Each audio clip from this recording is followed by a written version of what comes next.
Awesome. Okay, you ready for me? Awesome. Thanks for being here today, everyone. We're going to talk about interviewing, which is one of my favorite things to prep in coaching appointments and as a group. So I'm excited to hear what questions you have. We will talk about it more during the semester in class as you get a little bit closer to that job search process for the full-time job.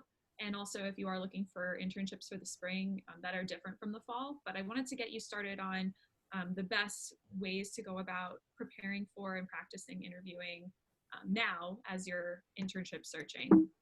So let's see, we'll start today with informational interviewing, what that concept is, how it's different from actually job interviewing, the what, the why, the how, and the who. And then we'll jump into effective interviewing strategies, both with planning and prep. We'll talk about the STAR method for interviewing. It's a framework that I'll share with you to be effective at answering your questions. And then we'll talk about questions you can ask and what the follow-up should look like from interviews in general. I will end with some virtual interviewing tips because that seems to be the complete direction that employers are going right now, especially for the fall. And I actually think that's a great thing because I think you'll have access to more places than you may have had before through virtual interviewing instead of physically going to a location. So I think it will serve you all really well in the program. So let's start with what is an informational interview? So an informational interview, it's a really great way for job seekers to do exactly that, right? Get information and without really having a formal job interview scheduled. So essentially you find someone in your profession or your industry of interest who works at the company that you're interested in working, and you ask them if they're willing to chat with you about what they do, potential career paths, their experience in the field, their advice for you. Informational interviews can be done with people who are in your network currently, which is generally easier when you're reaching out and asking for one, or it can be done with people that you reach out to out of the blue. So I would like you to remember, though, what an informational interview is not. It is not a job interview. The most important rule about an informational interview is that you are there for information. You are not there for a job interview. If you confuse the two, you ask or imply that if you ask or imply that you're really seeking a job, you've completely defeated the purpose of this type of interview. It can also appear that you were tricking the interviewer into interviewing you by calling it an informational interview and running it yourself, when really you just wanted an actual interview with the company and that was your way in. So being honest and being intentional about what an informational interview is about, I think is super important. So remembering that this is an interview that you are conducting, that you are running, you are asking the person across from you all the questions. Not the other way around, which is what a typical job interview is. So why should you conduct informational interviews? And the first two are to obtain information and learn about different types of work. So an informational interview allows you to learn more about a profession than you would just by reading about it. An individual in the field can really give you an inside scoop about what the field's really like. It can provide you helpful insider tips that you might not otherwise get. And the information you get can help you decide whether you want a career in that field or not. Plus, the more knowledge that you have, the better decisions you're going to be able to make in regards to your career and where you want to go. So tons of benefits. I'm only highlighting 4 here, but I'm going to try to squeeze in some more in my descriptions. You'll also be able to be prepared for the real job interview in that industry or even at that particular company, more so once you've talked to somebody who's on the inside. You'll definitely be able to demonstrate that you have better knowledge of the field in your actual interviews. So it's a great first step in the interviewing process. The next is that it builds your network. So informational interviews can keep you fresh, right? You get in front of the people who can offer you advice, keep you up to date on the industry, the career field, give you some insider scoop, and it can lead to more information and more contacts that may lead to a job, right?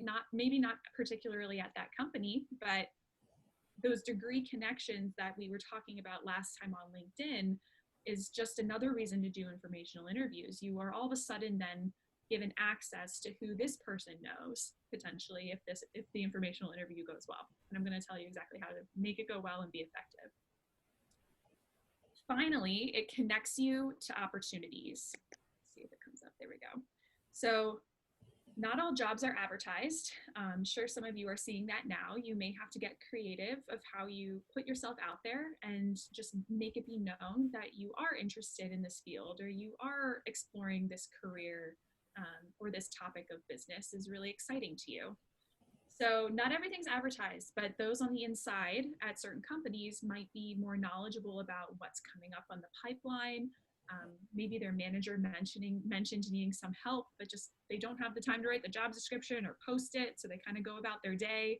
You'll be surprised that happens a lot actually in organizations. So getting in front of people, sharing with them, asking them more about themselves and being able to share with them a little bit about your interests and how you can contribute might be a good way to spark some ideas in their mind that they may otherwise not have thought of. So those are just 4 high-level reasons why to conduct an informational interview. So who do you ask in an informational interview? And I think what I want to suggest to you is to start by making a list of the companies that you would love to work at, or job titles or positions that you would be most interested in. And then you can find people who, through LinkedIn, which we talked about before, you can find through Google or other platforms too, but with LinkedIn in particular, search that company, search that job title, see who comes up, who you're currently connected to, or who's only a second degree connection from that.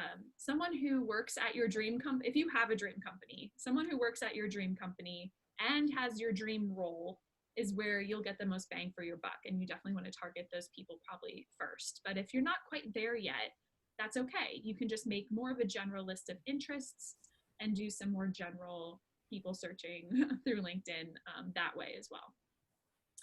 It is important to consider what the person does at the company and the size of the company. So if you want to target people who are you do want to target people who are in an aspirational role, but who aren't so high up that they won't have the time to meet with you. So for example, I may want to talk to the CMO, the chief marketing officer of a major company, but I could probably learn a lot more by talking to the marketing director of a smaller company. So it doesn't have to be the exact right fit. Make sure you guys are targeting people who can probably give you the most time and the most information and be the most willing to help. So this is starting with people that you have some sort of connection with. So if someone went to your college or has a shared connection, like I said, the second degree, third degree connections are all awesome places to start. They'll be more likely to meet with you.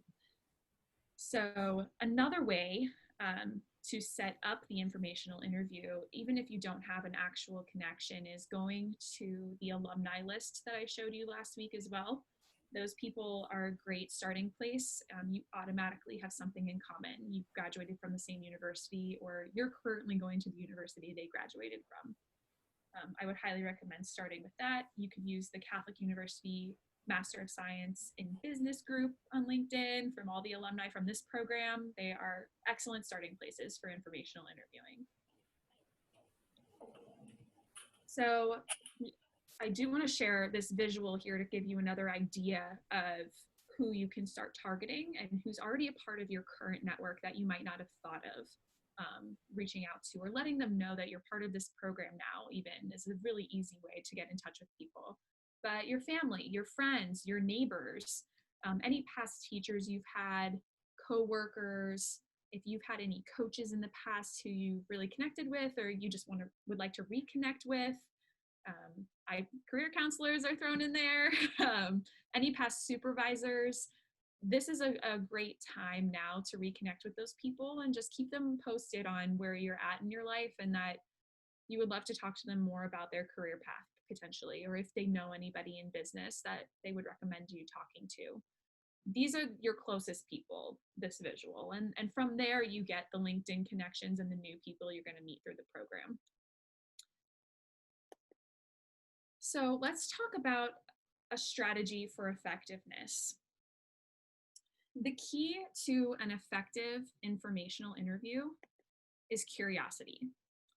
Curiosity helps you in building the relationships. People are drawn to those who show interest in them. So having an abiding fascination in others helps give you the opportunity to learn new things about them and thereby making it a deeper connection. So demonstrating curiosity, I think this is one of those, I know Stu, you love using this descriptor of being curious, and I totally agree with you. It's a huge strength to have, and it's very desired by employers and companies, businesses in general. So for cultivating curiosity in business at all levels, leaders and employers, they need to adapt to uncertain market conditions. They have external pressures. So when you're curious, or if you demonstrate curiosity, you're able to think a bit more deeply, a bit more rationally about decisions and potentially come up with more creative solutions. So if you're looking to foster some sort of strength or skill throughout your time in the MSB program, please include curiosity. I also think it will help you get the most out of this program as well. So there are many reasons for exemplifying curiosity in informational interviewing. The main being building deeper relationships. And if you can practice this through informational interviewing, I'm sure you'll be able to apply it to the business environment you go and work in, and it'll just become nature for you to be naturally curious about the world, about others, because we don't know everything, right? We learn from other people. So I just wanted to re-emphasize this point. This word alone is the most effective way to hold a very effective informational interview, and will serve you beyond the informational interview. So how do you ask for an informational interview? You have your who, you have why you're doing it, you're just there to gather information and insight. So you want to start by asking for help. And this may sound obvious, but it's a proven fact that people love to feel like they can help you. So if you literally start by saying to somebody in your outreach, whether it's by email or a cold phone call or warm phone call, I would love your help, or I hope you'd be able to help me out in XYZ, your chances of getting a positive response go up significantly. Next, you want to make sure you're really clear in your outreach. So most of the time you'll be reaching out by email, right? So you want to make sure you ask for something very specific to put into context why you're reaching out to somebody. So make it as easy as possible for this person to say yes. So you can say something, if you say, I'd love to know more about what you do and how you got your start, it's okay to say that, but it doesn't tell somebody how much of his or her time that you are looking for your suggestion or what you're asking for. It's a nice statement to learn about them, but be a little bit more specific. So you could say something like, I would love to take you to a quick coffee so I can hear your perspective on this industry and what it's like to work at your company. It gives them something a little bit more tangible to prepare for, and it gives them context for how much time this is going to take from their schedules that they're volunteering for you, basically. I suggest that an informational interview should not go over 30 minutes. So when you're requesting the time, I would just request 15 to 20 minutes of their time and only plan for 15. And hopefully you'll get some more conversation going and they'll be willing to talk with you longer, but respect their time and you can always set up another meeting. It's not about getting every single thing answered in that first meeting. But 15 to 20 minutes for your request, and if it goes to 30, it shouldn't go more than 30 minutes. The next is to have a personalized hook in your request when you're reaching out to them. So it's a great way to increase your chances of landing the interview if you demonstrate why you really want to meet this person. So do you admire her career path?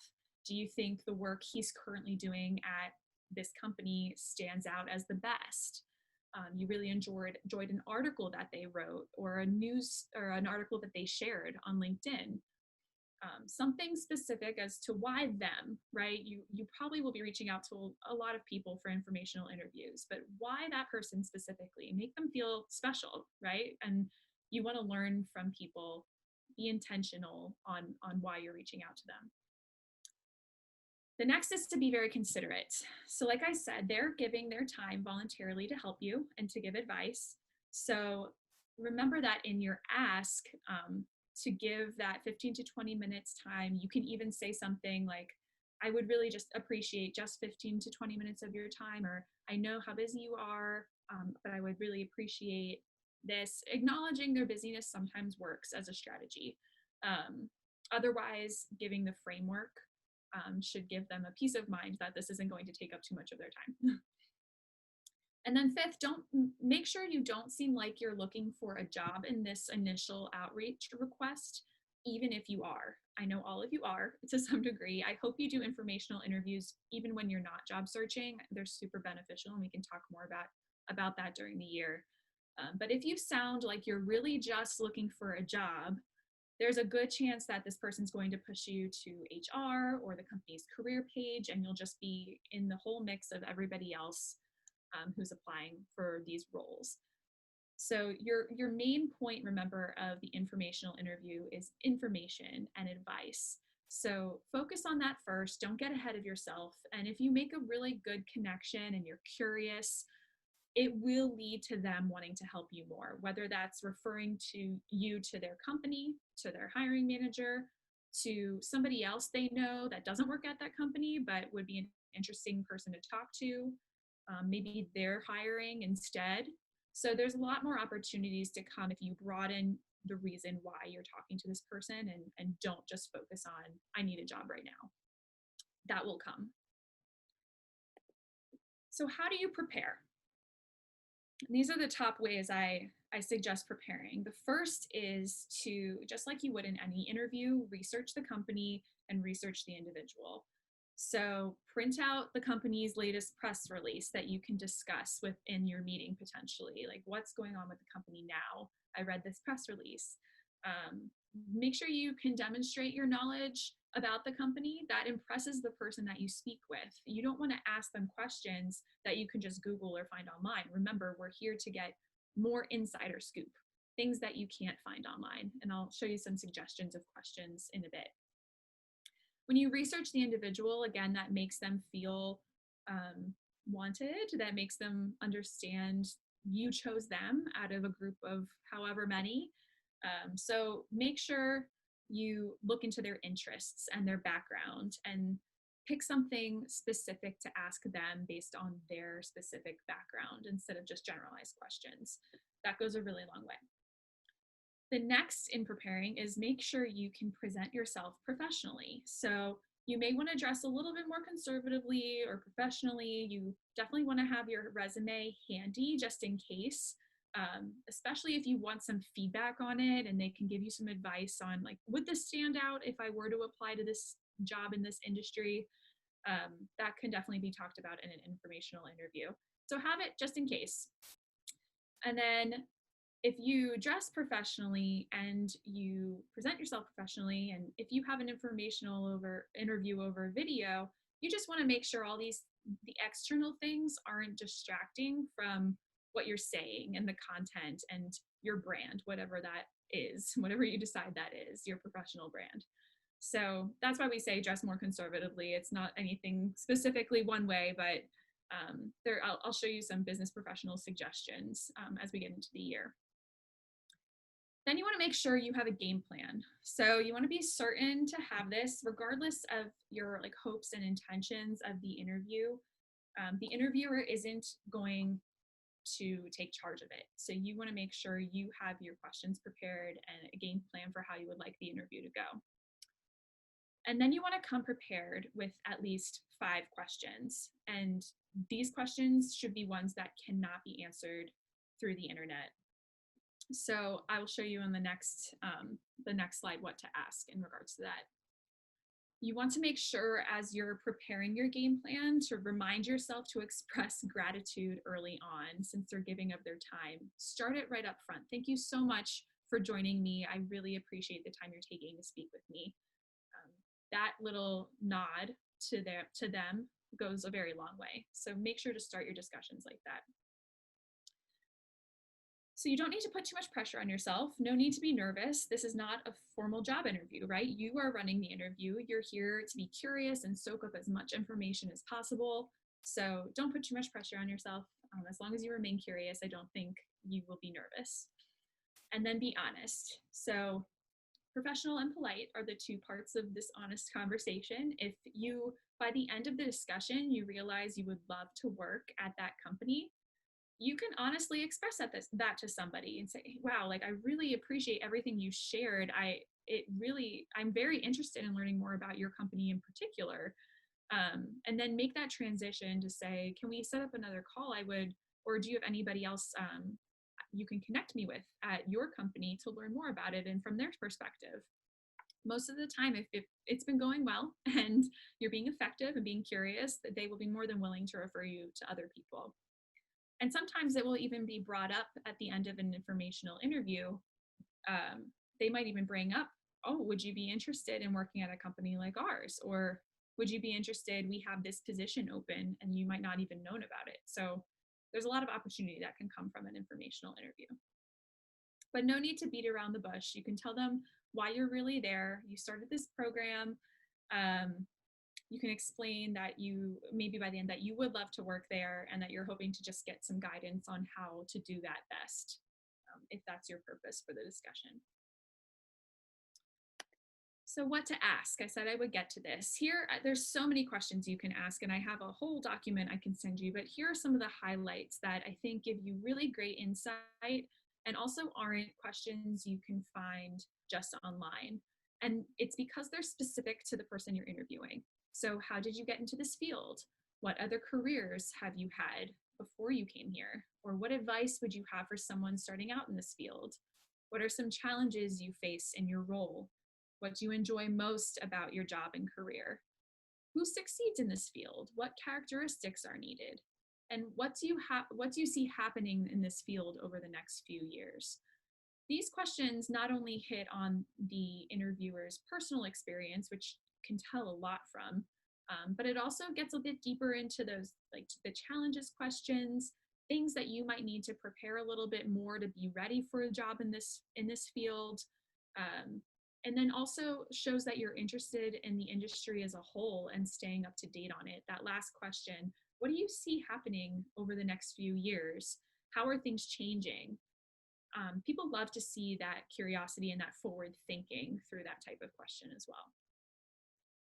So you don't need to ask for the job. Remember, ask for advice. I'm going to be very consistent on saying that. You may roll your eyes, but I can't repeat it enough. It's very tempting to go into it wanting the job, but go into it with advice, remember. And then always at the end, ask for referrals, especially if you get the vibe, if it went well. If you get the vibe that they're trying to get out and they just don't have time and they want to push, maybe not ask right away. You can ask in your thank you follow-up, but most of the time, if not 99.5% of the time, please ask if they know anybody else they can connect you with, because you're really curious to learn more. And I think that's a great way to end the interview before you send your thank you. Which brings me to the follow-up. Finally, your follow-up is with a thank you note. Handwritten is amazing and awesome, so you can always find their place of work. But given now that most people are not in the office and you're probably not going to find their personal home address, an email will suffice.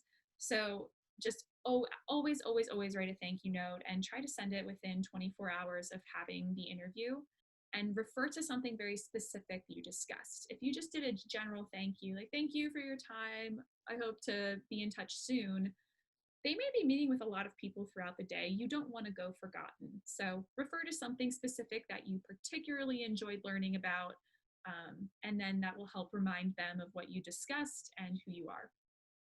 If they suggest at the end to keep them in the loop on how your search is going, definitely keep them in the loop.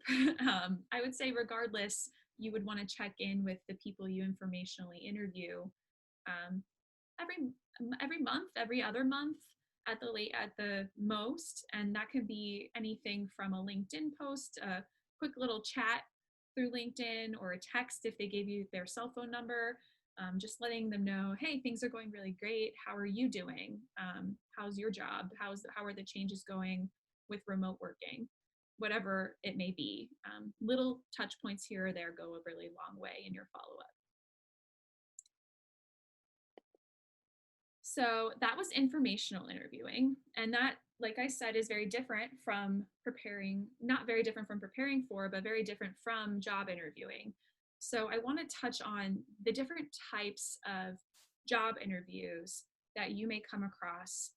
Mostly in your job search, we'll focus on the two that you'll see in your internship search. And the first is behavioral. The second is traditional. These are the two we're going to focus on today. But you may want to look into situational questions, situational type interviews, and case interviews. We are just going to focus on behavioral and traditional today, and I'll explain what they are in a minute. But situational is more, they want you to put yourself in the situation of the role and how would you handle it. Maybe more specific examples from the company, problems to solve. The case study method is also somewhat situational. They give you a case and they ask you to solve it or walk you through your thought process. Sorry, I'm fumbling over my words. Walk them through your thought process on how you would solve that problem. So that's more of the case interviews. And we can talk about that not everybody will see those types of interviews. So if you do, we can definitely prep it one-on-one, and I'll talk about it more in the fall. Let's talk about behavioral and traditional. So common traditional questions these are the ones you'll see all the time. If you've had an interview, you've probably been asked all of these, if not majority of these. It's tell me about yourself. Why should we hire you? What's your greatest strength? What's your greatest weakness? Why do you want to work here? Why did you leave your last job? And where do you see yourself in 5 years? These are the most common interview questions. And you will see them no matter what. And they're considered traditional questions because they're a little bit closed-ended. Why should we hire you? Because I'm XYZ. Why did you leave your job last year? Because of COVID-19, or because I was laid off, or because I moved on to this role, or I went to school. Where do you see yourself in 5 years? So being very strategic in how you answer these questions goes a really long way, and we can work on this definitely during the school year, but I wanted you to have these questions ahead of time so you can start thinking, how would I answer this? What are my strengths? I think the ones that are most important this summer and leading into the program to start thinking about are, why should we hire you? What is your greatest strength? And those two will really influence the rest of them, right? Why do you want to work here? Hopefully it builds on your strengths, right? And then where do you see yourself in 5 years? Hopefully to gain more strengths, more skills, more something in a growth mindset. But those two questions, why should we hire you? What's your greatest strength? That should be specific to you, and that's going to be a unique answer for everybody. A lot of times I'll hear students, candidates for jobs say, you should hire me because I'm a really hard worker. Well, you know that the person before you probably said that too, and the person before them probably thinks they're a hard worker as well. So why else, besides hardworking, besides those general terms, should somebody hire you? And sometimes it takes a good reflection process to get confident with yourself and understand, I do have something to offer.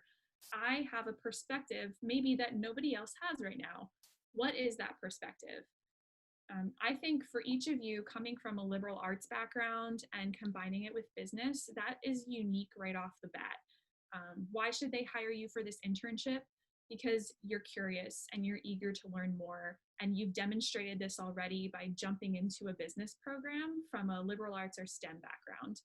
And that story resonates really well with employers. And even though you all may share that same type of story, your stories are unique because you're all coming from a different place. So it doesn't ever feel generic.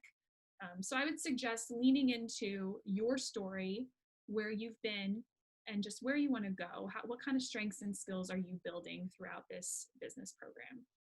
So those are the common questions. These are common behavioral questions, which you may have also seen. This behavioral question format is hugely popular with businesses when they're hiring. You will definitely see these at some point in an interview process. And what they are they're asking you for an example. They're asking you to refer to something from your past experience. So it's describe a difficult work situation and what you did to overcome it. What is your greatest accomplishment? Tell me about a time when you worked in a team.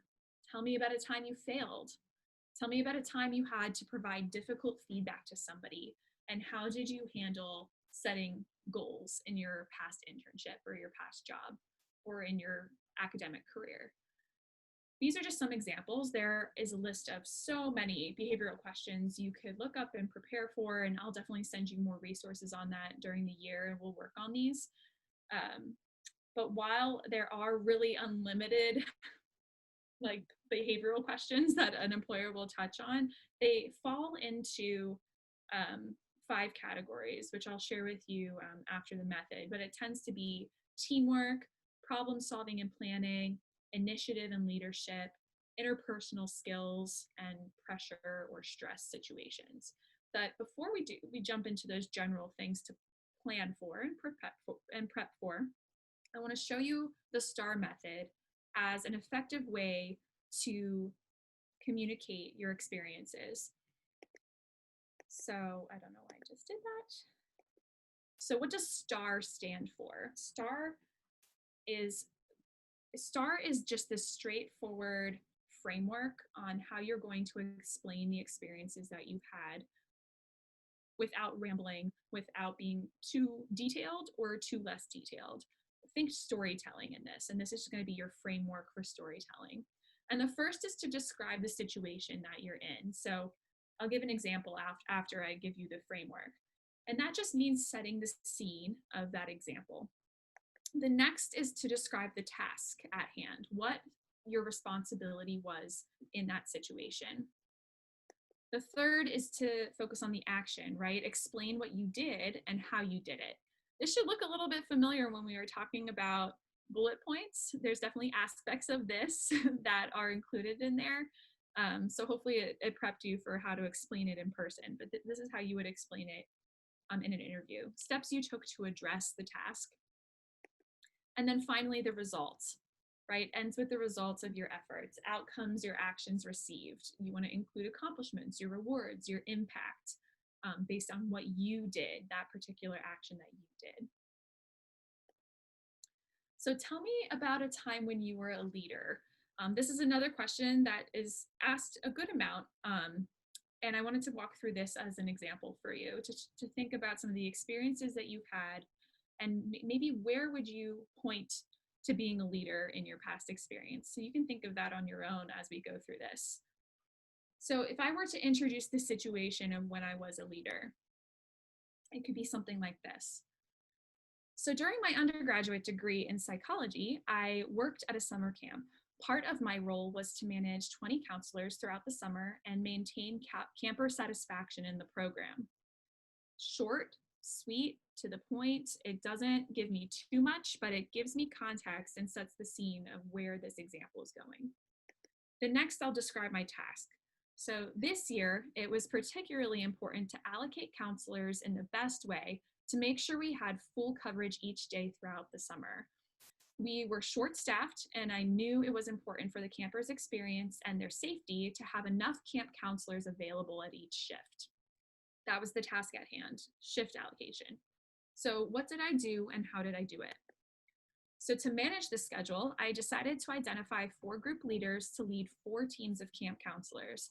I divided the teams based on their complementary strengths and personalities, and provided the team leaders ownership in deciding which shift schedule worked best for their smaller group. I decided to lead using collaboration to increase the counselors' motivation and minimize conflicts among the team regarding their schedules. So I told you my action, not only what I did, but how I did it, and a little bit of why I did it, right? I want to demonstrate that I was intentional about being a collaborative leader, and that's something I pride myself on and I can bring to this new position. So with the results, I was able to satisfy all counselors by providing them autonomy over their shifts. By allowing counselors ownership over the schedule, I improved satisfaction and buy-in. And because we maintained motivation through collaboration and small group decision making, each shift had enough counselors working, counselors felt heard and supported, and campers were delivered an engaging camp experience. So that highlights how I affected the bigger picture of the camp organization, but also how my action affected the counselor on an individual level. So this is just an example that is demonstrating even more than what the question is asking. So if you look, like, I'm definitely demonstrating leadership, right? I was tasked to manage counselors. That's a leader check. But I went a bit deeper to talk about how I approach problem solving, how I approach decision making, how I collaborate with people, and how I've worked in a team before. So I was able to get a lot more about myself in this example that answers the question, but also just gives them more about what I can bring to the table. So I challenge you to think of, just for this particular example, a time that you were a leader, and see if you could just map it out, whether you write it or type it, what the S would be, what the T would be, what the A would be, what the R would be. Keep it as short and sweet as possible. No need to go ramble on with all these details. You want to just get to the action and the result. Those are the two most important pieces. The situation and the task just set that scene and put it into context where you're coming from. So focus on the action and result when you're doing this method. So behavioral interview categories, I mentioned these before. I wanted to visually put them up here so that you, from a prep standpoint for interviews, can outline some examples that reflect your teamwork ability, that demonstrate how you handle pressure or work under stress, how you demonstrate, what are your interpersonal skills, how do you resolve conflict or work in conflict, examples around that, and how you manage people, problem solve, plan, take initiative. These are the main categories that employers are typically going to ask questions around. And there's so many different ways they could phrase them. But when you're prepared with examples that reflect this, you can kind of just pull it out of your back pocket whenever something comes up.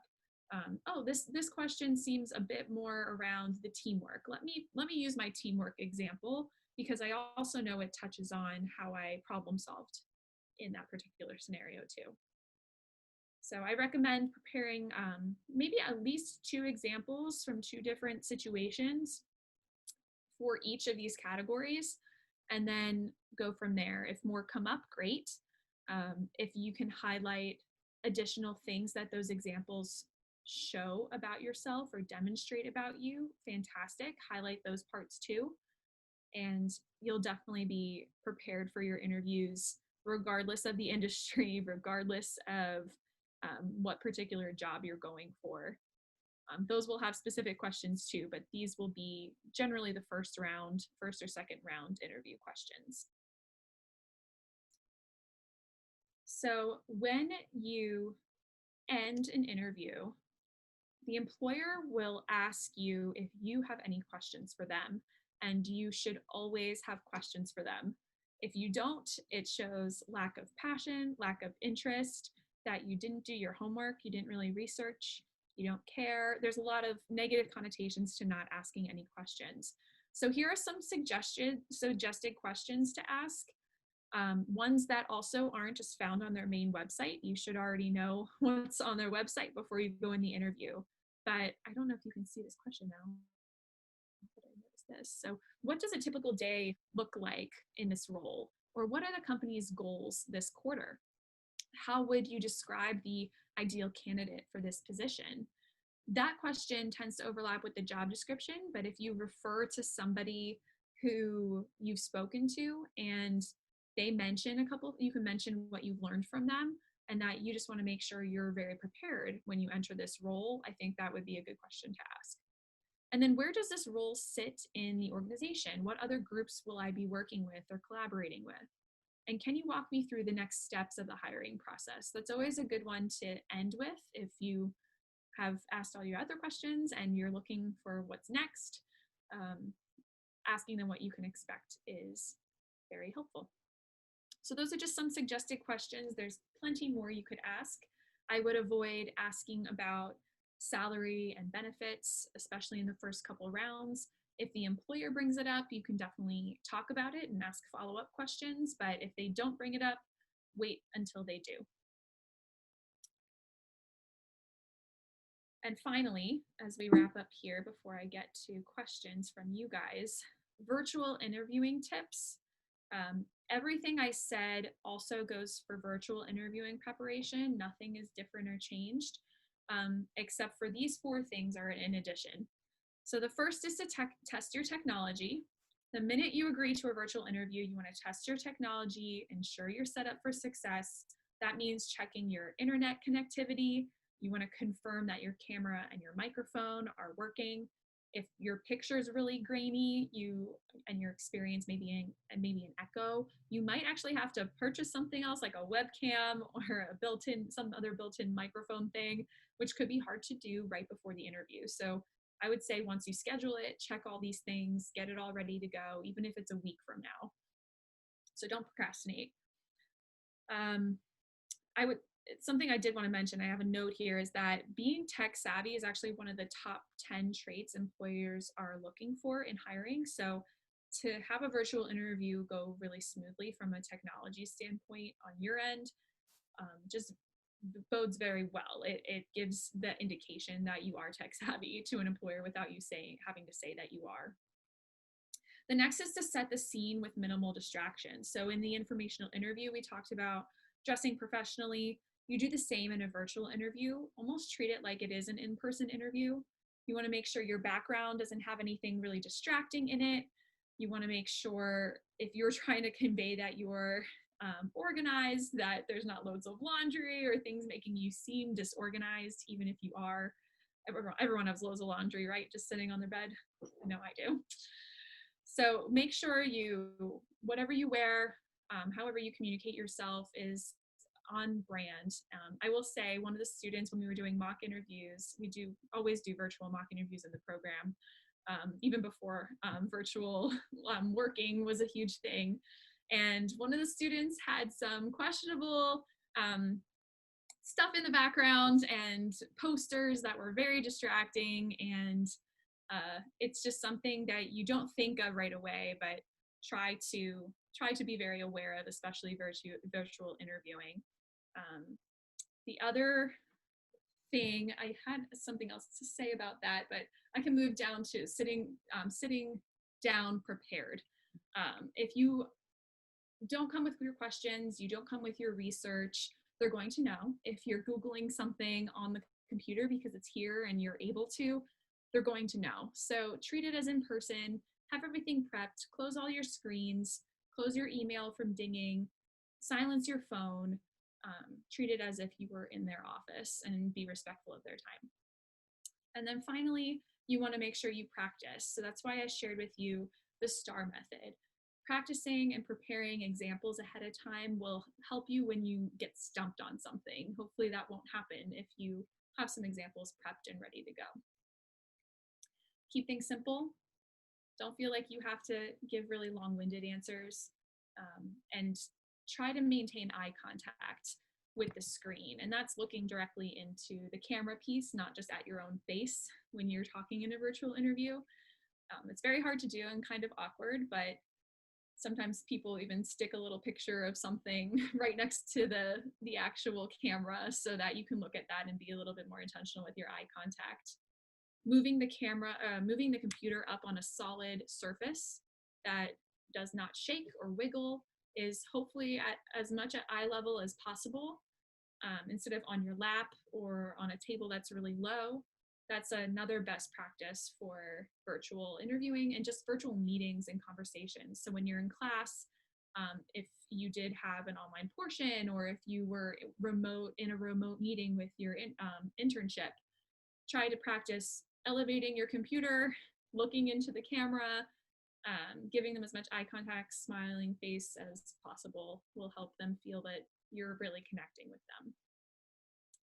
So I threw a lot of information at you. Again, we have a good 5 minutes left for questioning.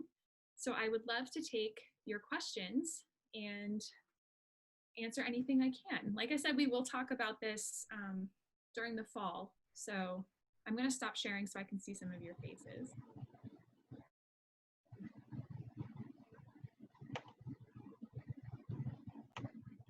Does anyone have any questions? I do. Is that Chris? Yes. Okay, great. Hi. Hi. What do you think of in an informational interview asking about their like faith life or fulfillment? Do you think that they're like, what would you say is the line for getting too personal? So it may depend on your degree of separation from this person. If it's a brand new person, cold outreach that you don't have any really connections to, and you're really not sure, you might want to focus on the other questions first. But I do think it's really important to ask, what fulfills you? I think what you said is actually a really great way of asking it and getting to the core of what you really want to find out. Because if it's their work, that's great, but it might not be, right? Like, what other things in your life fulfill you might be the question, because you're looking for advice not just on this next job, but for your life as well. So I think that's a really great way to put it.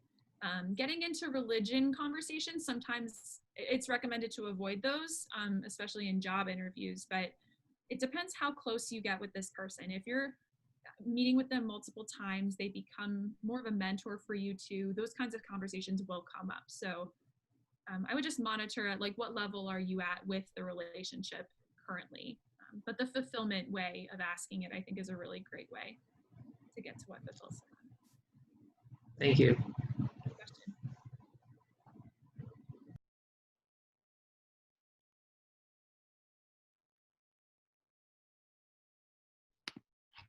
I have a question.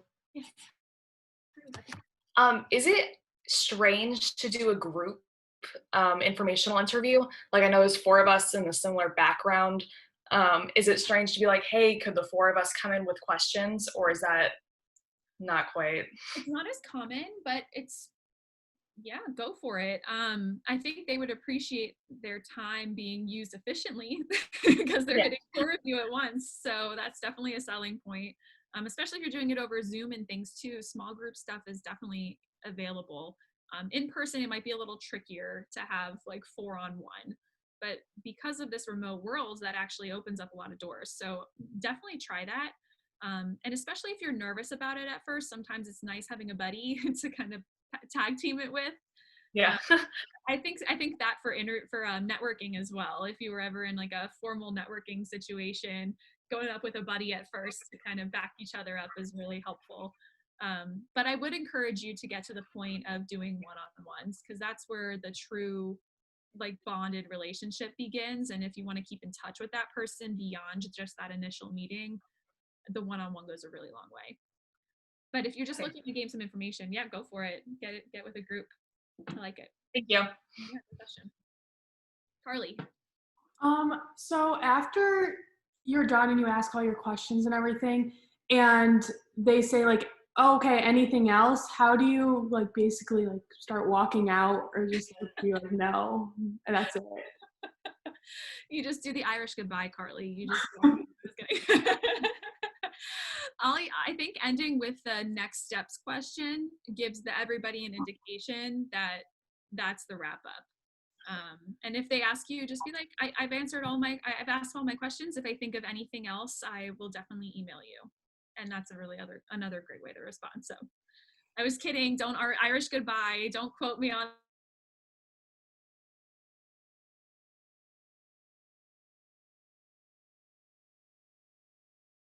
Uh-oh.